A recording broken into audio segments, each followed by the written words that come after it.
Assalamualaikum warahmatullahi wabarakatuh. Pada kesempatan kali ini saya akan melakukan praktikum sel elektrolis. Alat dan bahan yang dibutuhkan adalah kabel penjepit buaya, baterai 9 volt, pensil 2 batang, rautan, kardus, gunting, garam, dan air. Langkah pertama, ambil kardus dan gunting, lalu buat 2 buah lubang di area kardus menggunakan gunting hingga menjadi bentuk seperti ini.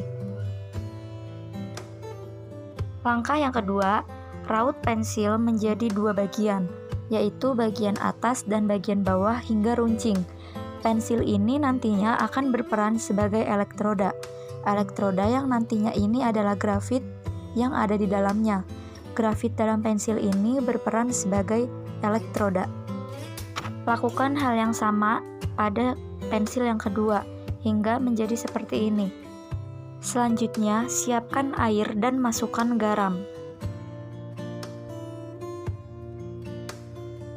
Kemudian, aduk hingga garamnya larut tercampur dengan air.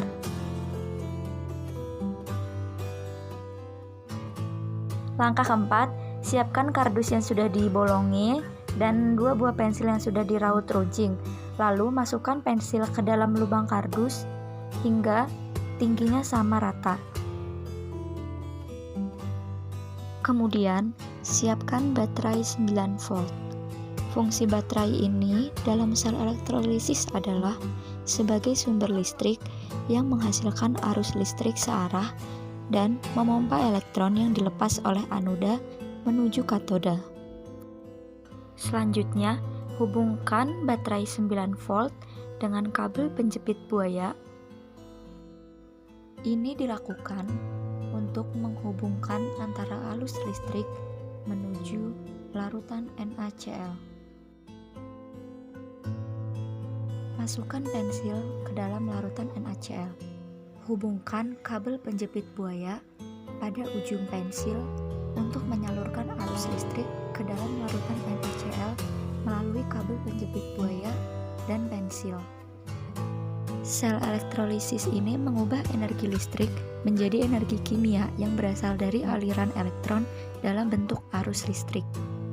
Dapat kita lihat bahwa di ujung pensil yang tercampur dengan larutan NaCl mengeluarkan gelembung-gelembung kecil, sebagaimana dijelaskan dengan cara kerja elektrolisis, yaitu sumber listrik berupa baterai berfungsi untuk memompa elektron dari anoda ke katoda. Anion, ion negatif melepas elektron. Lalu, elektron yang dilepas oleh anion kemudian ditangkap oleh kation atau ion positif, sehingga permukaan katoda terjadi reduksi terhadap kation.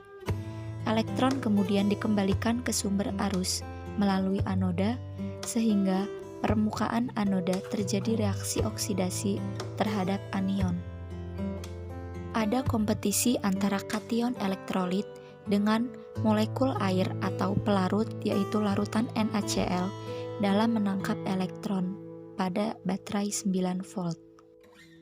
Proses elektrolisis ini adalah suatu proses di mana arus listrik bisa menguraikan larutan elektrolit, yang artinya terjadinya proses perubahan energi listrik menjadi energi kimia atau yang biasa disebut sebagai reaksi redoks. Pensil yang dihubungkan kabel berwarna putih bermuatan positif atau anoda, sedangkan yang berwarna hijau bermuatan negatif atau katoda. Elektrolisis memerlukan perantara elektroda yang tercelup dalam larutan elektrolit pada saat tegangan diterapkan terhadap elektroda itu. Ciri-ciri dari katoda yang bermuatan negatif adalah gelembung terlihat lebih banyak, lalu bentuk gelembungnya kecil, terbentuk gas hidrogen atau H2, dan terjadi reaksi reduksi. Lalu untuk ciri-ciri anoda yang bermuatan positif, gelembung terlihat sedikit, bentuk gelombang agak besar, dan terbentuk dari gas klorin atau Cl2 yang terjadi reaksi oksidasi.